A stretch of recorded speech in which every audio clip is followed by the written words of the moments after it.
other shows we have for you to enjoy at myclassicradio.net. The Avengers was most certainly not a household name in South Africa prior to the radio series.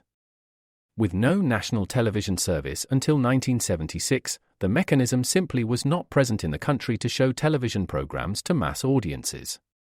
While many other countries reveled in the filmed adventures of John Steed and company, South Africa was not equipped to join in the fun. The series took Britain by storm and made a major impression in the American markets, being that greatest of rarities, a British series given a network transmission slot. However, as a filmed series, rather than a videotaped one, The Avengers was able to gain a modicum of exposure in South Africa through film rentals. Come and listen at myclassicradio.net.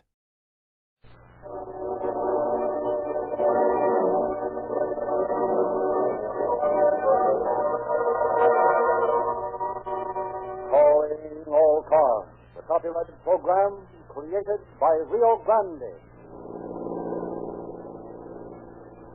San Diego police calling all cars, attention all cars. Broadcast 172.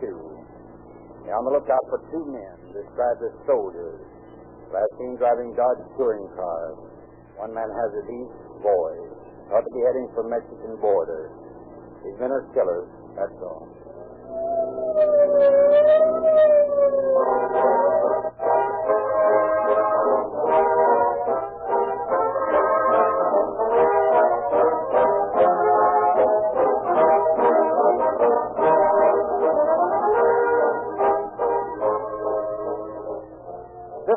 Million miles, over 2,000 times around the world. What a test for gasoline. That's the police car performance test, run for you by your police cars, fire engines, ambulances, and emergency equipment last year. That's Rio Grande's cracked gasoline performance. Almost all gasolines are advertised as having more power, more pickup, more mileage, but no test compares with the operation of emergency equipment. For police cars like your own have long, smooth cruising miles that must be economical. They start and stop in traffic all day long.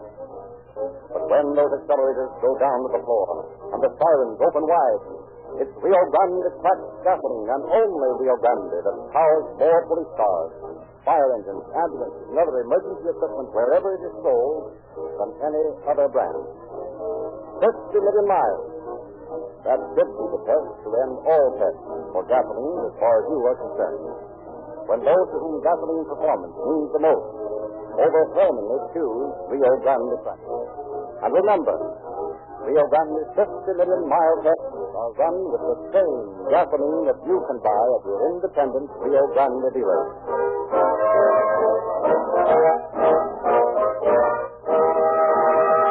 Tonight it is our pleasure to present Captain Harry J. Kelly, Chief of Detectives of the San Diego Police Department. Captain Kelly. Good evening. The case you will hear tonight is an excellent example of what happens when human beings make the mistake of taking a first step on the wrong side of the law. One small thing leads to another until a final and costly error is made. That have taken another human's life. The men who found themselves assigned the job of running a criminal in tonight's story down discovered that they had bitten off almost more than they could chew. It was more than a tough job. It was a seeming impossibility. However, because part of our early training in the importance of hanging on to a clue, no matter how thin it may seem, these officers managed to push aside the obstacles in their way and eventually accomplish the impossible, that of bringing the men back to face justice.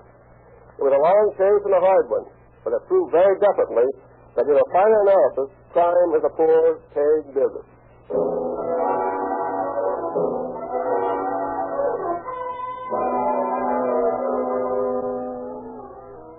It is the morning of January 10th, 1918. John C. Sheldon, lineman for the Consolidated Gas and Electric Company of San Diego, and two members of his crew are repairing a telephone line. The sun, shining brightly, throws shadows of eucalyptus trees clearly on the warm surface of a paved road. The sun, the heat, after a long siege of winter rain, creates a relaxing atmosphere. The men long to be finished with the job, long to rest during their noon hour. Sheldon is perched on the cross arm of a telephone pole. The others are waiting below. Are you going to want a new insulator for that line, Shelton? No, the insulator's all right. The line itself is just loosened a little. I'll get it in a minute. Needs a little tightening is all. You can finish any time you want as far as I'm concerned. I'm hungry. I want to sit down in the sun and eat for days and days and days. A nice cool milk and good sandwiches. It seems to me you're always hungry. Well, I've got to keep going some way. I'll bet you and Shelton will just as soon stretch out in the sun for a while. Isn't that right, Shelton? What's that? I was just saying that this is a sort of a lazy day. Yeah, you're right. I'll get this finished now. We can rest for a while. Say, this is a swell day, all right. Quiet, peaceful. Hey, there's a guy that has the right idea. Stretched out in the grass over there. He looks like he's out like a light. Oh, that's the life. Nothing to do but sleep. Hey, wait a minute. You can't be sleeping like that. His face is right in the dirt. Huh? Yeah. You guys take a run over there and see what's wrong with him. Okay. Come on, Joe. Oh, yeah. There he is. Hey, this guy's dead with a hole in the back of his head. Ooh. You better call the police, Shelton. Yeah. Well, wait till I cap this wire and see if I can get through a line to the police headquarters.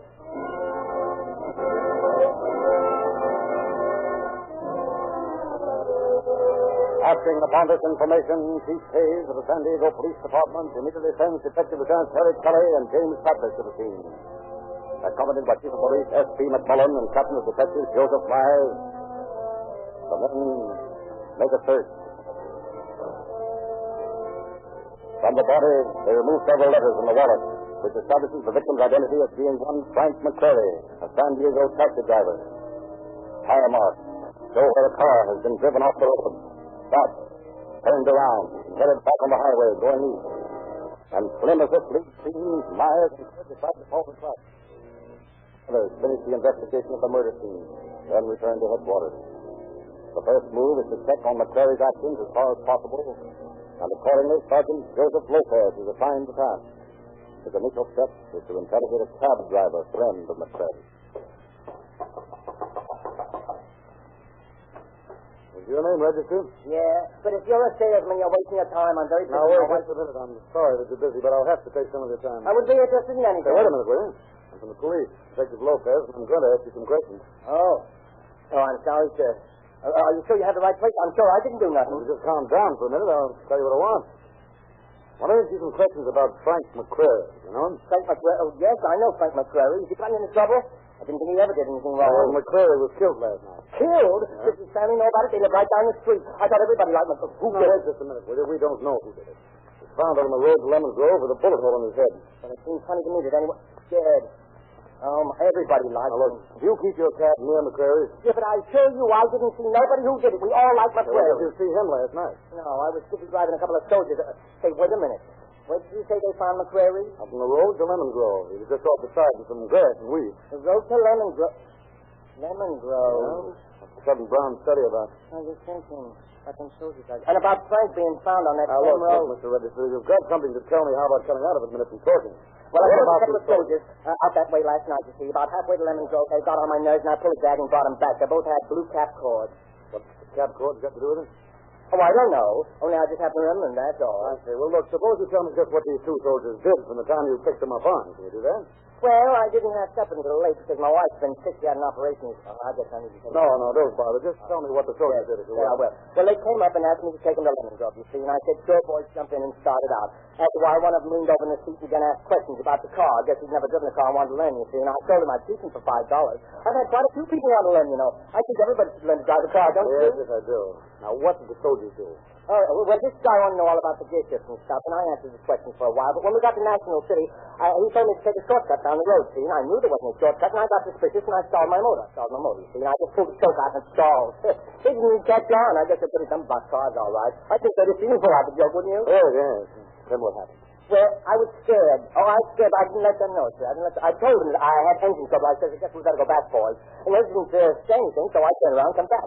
Well, when we got within the city limits, they said they wanted to get out, and I said, oh, heck, boys, I'll take you right back where I picked you up. And charge anything you didn't know your friends wanted to go gas. They wouldn't hear of it, so I left them out the edge of the city. They said they'd take the streetcar and the rest of the way. Well, I was worried driving back downtown, because I had to go there anyway, but they just got out. Don't you think you could identify them if you saw them again? Well, do you think they're the ones who did it? You're right, Norman. They're both young.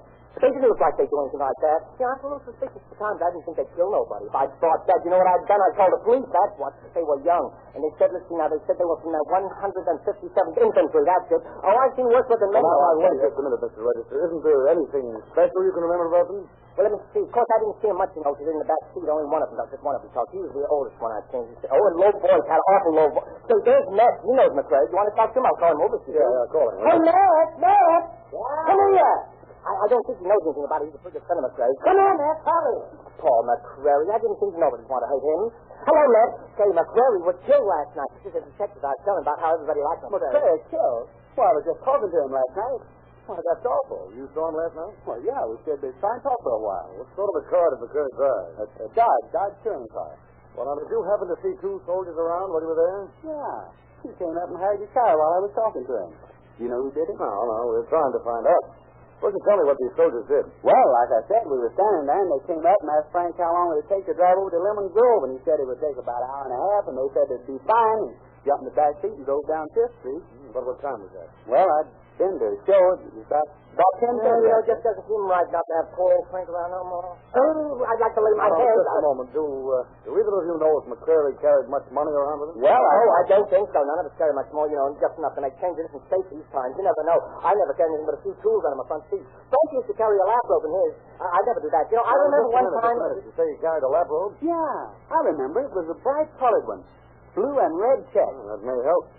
Now, look, Matt, do you think you could tell them if you saw them again? Well, sure, I could tell them in a minute. I got a good memory for faces. They were young, and both of them were dark. The older one, the one who did all the talking, had sharp features, and the young one had flat features. He was shorter. Mm-hmm. Remember anything else? Hey, listen, did the one who did the talking have a low voice, Matt? Low voice? That's right. He had a deep voice. They must be the same one. I remember the voice. So, did they get out with you, too? Yeah, only I got suspicious and turned around when I was out in National City.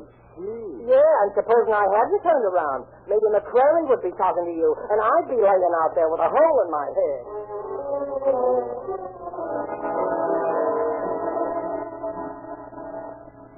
A short time later, Myers and Kelly, who were heading east on the road where McCrary was found, called their office in San Diego.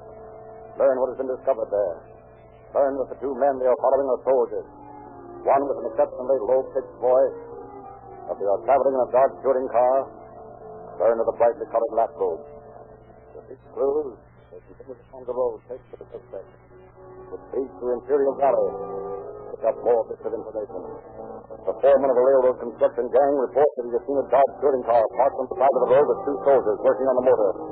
The men rush to the spot, find nothing but a few footprints and an oily rag. Realizing, however, that they're on the right track and that the men have lost time, they speed to El Centro. Go to the sheriff of Imperial County, James Applefield, to request his cooperation. Sheriff, we followed these men from San Diego. We're sure we were on the right track. In fact, we found traces of them just a few miles outside of El Centro. But we're going to have help now. You see, there's so many places that might go from here that, well, it would be next to impossible for two men to accomplish anything. We know we're close to them because they had engine trouble. We've got to have help now. Well, I'll be glad to do all I can, boys.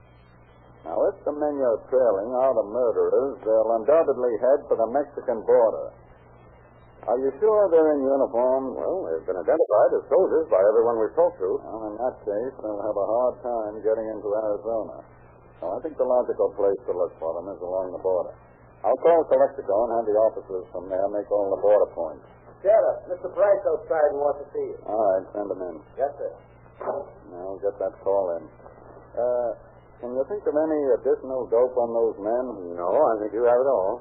Okay, I'll pass it along. Yes, sir. And get me the Calexico police. Yes, sir. Hello, Bright. I'll be right with you. Oh, there's no hurry. Mexico Police, Johnson speaking. Hello, Johnson. Applestow speaking. Oh, hello, John. Something I can do? Yes. I'd like to have you cover the border road for me and help me pick up some men, Johnson.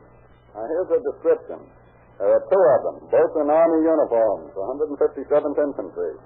Both dark. One has a very low-pitched voice. Huh? Yes, that's right, a low-pitched voice. Yeah, both young. They're driving a Dodge touring car. And that's all we have on them. Well, keep our eyes open, Sheriff. All right. We'd like to get them. They're killers.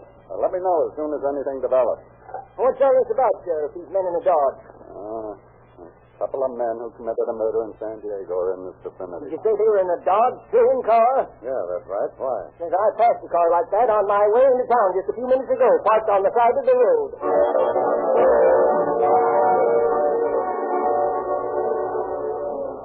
Following up this bit of unexpected information, Captain Myers and Detective Kelly, led by Bright, are soon examining the car, which is a ruin. A brightly colored lap robe positively identifies it as belonging to McCreary. The spot where it is found is only a few hundred yards from the international border, which is unguarded at this point. But one conclusion is left. The fugitives have crossed the border into the Republic of Mexico. After a short conference, Myers and Kelly decide to continue after them personally. Hurried plans are made, and Deputy Sheriff Henry Gonzalez, well known along the border, is summoned. Gonzalez, you probably know better than we do what we're going to get into down there. From now on, everything depends on luck. We may get help from the officials, and we may not. No matter what happens, we're going to do everything we can to get those men. I will do everything I can to help.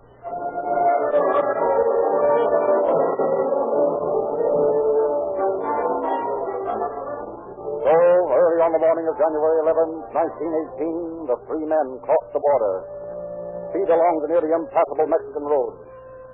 Suddenly, with no warning, their car comes to a stuttering halt, refuses to start again. Surrounded by an inquisitive group of natives, Myers at the wheel listens to the discouraging sound of a laboring stop. Well, it looks like we're through with the car. Sure it is. I'll try it once more. Yeah, go ahead. Give it. She's all through, I guess. Gonzalez, see if anyone in this crowd has horses that we can buy. See, I tried. Any upstairs? There's a car in the world that could stand up on these roads. Yeah, fine country. Just the place I've been looking for to spend my vacation, I don't think. Senor Myers. Yeah? What luck? Senor, this man, he has horses. He always shows it to American people. It runs around. Two Americans. Good. Get him to stay here and ask him where we can get a hold of the police.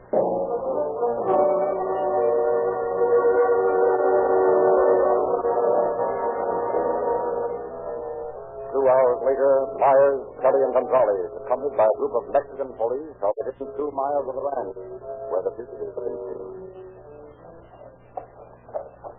Hey, this ride can end any time. As far as I'm concerned, boy, I might say that I'm just a little bit sore. No, I guess we aren't the men we used to be.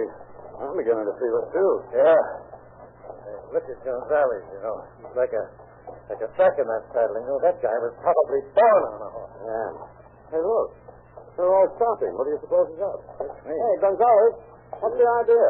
Tell them to keep going. 1 minute, senor. I find out why they are stopped. ¿Por qué no va? No vemos más, señor. El rancho pone sentido para mi hermano. They say they will go no farther. They say these ranches belong to one of the men's brothers. We will not go to it. You tell them we don't want the brother. Tell them we want the men that are there. I already tell them that. They say the men are friends. They say they will not go. Well, we'll go alone then. Find out how to get there. They will not tell me, senor. They say we cannot go. We will be mad. I think it is better we do not go. Oh, I'm not going to give up on them this close. You tell them to go back. We'll find the place. I think it is better we do not go, senor. It is better we keep friendly.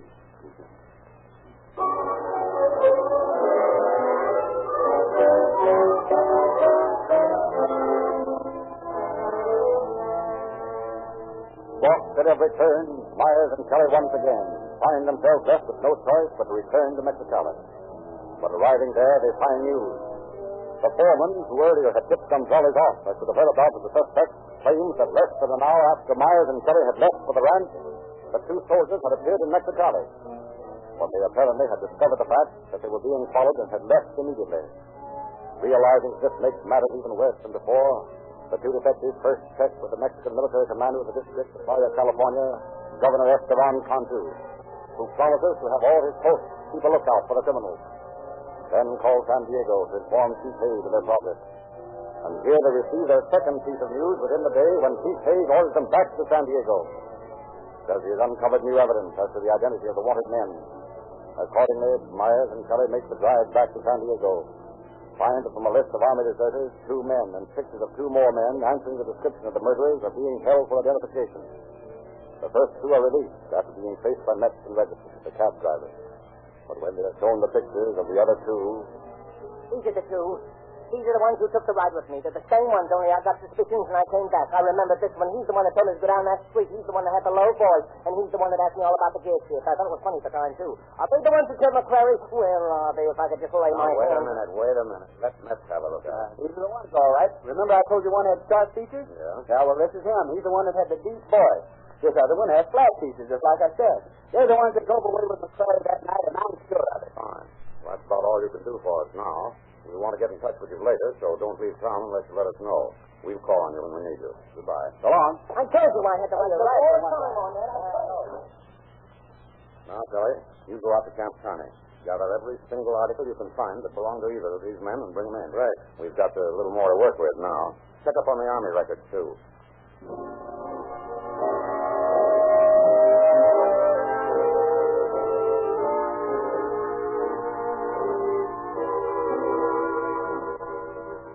3 hours later, the officer returned. Well, how'd it go, Kelly? Not so hot. They made a good job of it. They destroyed every bit of writing they had except these 3 cards. Wait a minute, till I find them. Here they are. They're so dirty you can hardly read them. What are their names? William B. Griffin and Horace St. John Clark. St. John, huh? That's a good one. Yeah. Clark enlisted at Parkdale, Colorado, and Grissom at Denver. Let me see those cards. You make anything out of them? Yeah, I made a name out of one of them, but you better check it and see Yeah, that. I see. Gladys Galbraith. I think that's it. Well, here's an address, 1900.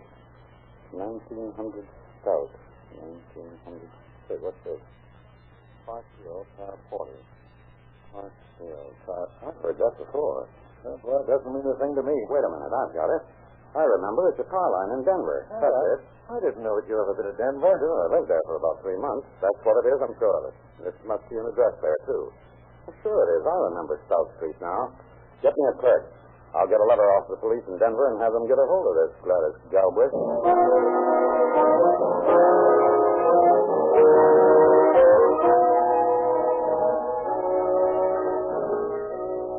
'The Denver police, on receipt of the letter, go to work at once. Detectives George E. and Henry J. Genty are sent to the address. And an hour later, they have Gladys Galbraith in their office, are questioning her. Gladys, do you know 2 soldiers named Grissom and Clark? Yeah, I know Bill Griffin. Why? You heard from him lately? No, I'm married now, and I don't want to have anything to do with him. I don't want to be bothered about him. Oh, where is he now, do you know? No, I don't know where he is, and what's more, I wouldn't tell you if I did. What do you think of that? Well, if you don't know where he is, you can't help it. That's right. Can I go now? Sure, you can go. Thanks. What's the idea, Ede? She knows more than she's telling. I know that. We're going to keep our eyes on her and watch her mail. She thinks we're through with her. She'll be natural. You know, she'll keep on doing the things she usually does. Oh, I get it. And I'm just the boy to do it. So long.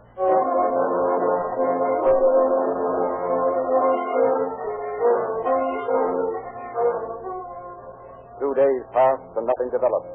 But on the 3rd day, Genty intercepts a letter addressed to Gladys Galbraith. And after one glance at the signature, he bursts in on Ede. The letter from Grissom. Good. Let's have it. Don't tell anyone I am here. My life wouldn't be worth a dime if you did. I am working at the John Smith Ranch, 12 miles from Fountain. Listen to this. Come to Fountain on Tuesday. We'll meet you there, and we'll have the ranch payroll. We'll go to Mexico.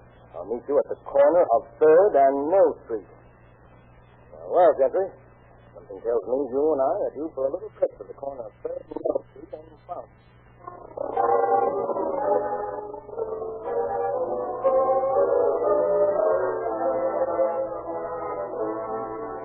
And the next day at 1:30, Ede and Genty are in the little town of Fountain, standing on the corner of 3rd and Mill Street. Nice, quiet little town, eh? Yeah. How are we supposed to pick out these guys when there isn't anybody on the street? Well, there's no danger of any false arrest. That's one thing. Hey, don't look now. But I think our men are walking this way. And he's looking around as if he's expecting somebody. Let's just slip around the corner here and see if they stop.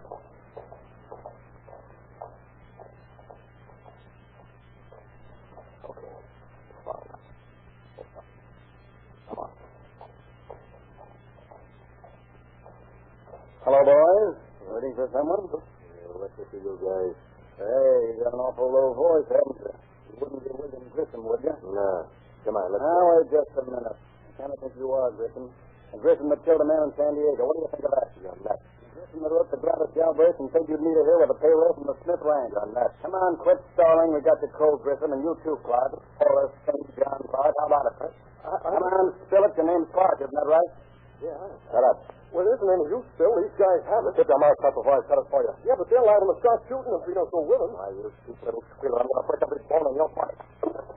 Don't do that, Bill. I'm only trying to keep us out of more trouble. I'd rather your face off of these flats, but why you? All right, boys. I hate to fuss this up, but we've got a date in San Diego. Come on, Eve. Not that because of bad idea. There's a lot of trouble. Come on, then. Come on.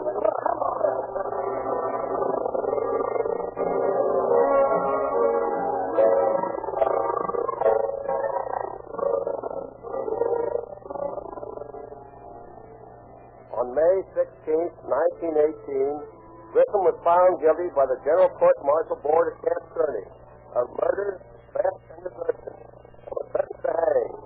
Clark, although just 18, was found guilty of theft and desertion and sentenced to Leavenworth Prison for 30 years. Grissom beat the news, however, when the President of the United States in federal prison. Thus, the brutal slating of Frank McCreary was finally closed, with a notation written on the files, closed by 3 bits of cardboard. Thank you, Captain Kelly.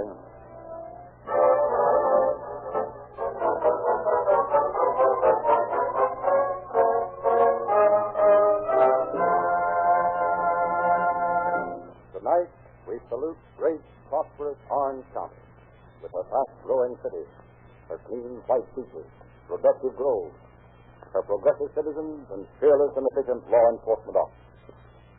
Orange County again specifies Rio Grande cracked gasoline to power her police cars, fire engines, ambulances, and other emergency equipment for another year. Every year, the list of cities and counties flying the Rio Grande banner grows larger. Oakland, Berkeley, Marysville, Fresno, Santa Barbara, Los Angeles, Pasadena, Monterey Park, San Diego County, Maricopa County, Coconino County, Arizona, and many, many other cities and counties specify Rio Grande cracked gasoline for its all-inclusive qualities of police car performance. And with Rio Grande cracked gasoline, the famous Sinclair oil completes the police car performance combination, whether in emergency equipment or in your own car. De-waxed, de-jetted, super-refined Sinclair is sold in 45 countries of the world for the finest lubrication of automobile, airplane, railway, and industrial motors. When you ask for Sinclair oil or Rio Grande cracked gasoline, ask your independent Rio Grande dealer for a copy of the new issue of Calling All Cars News, with latest radio and movie gossip, photographs of screen stars, featured articles, car interviews, and many interesting news stories. Make it a point to drive into an independent Rio Grande service station tomorrow and get police car performance in your own car.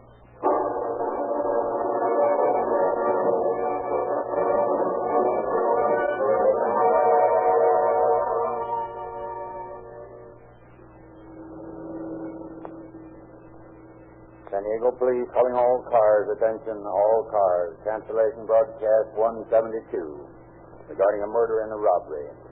Suspects in this case now in custody. That's all.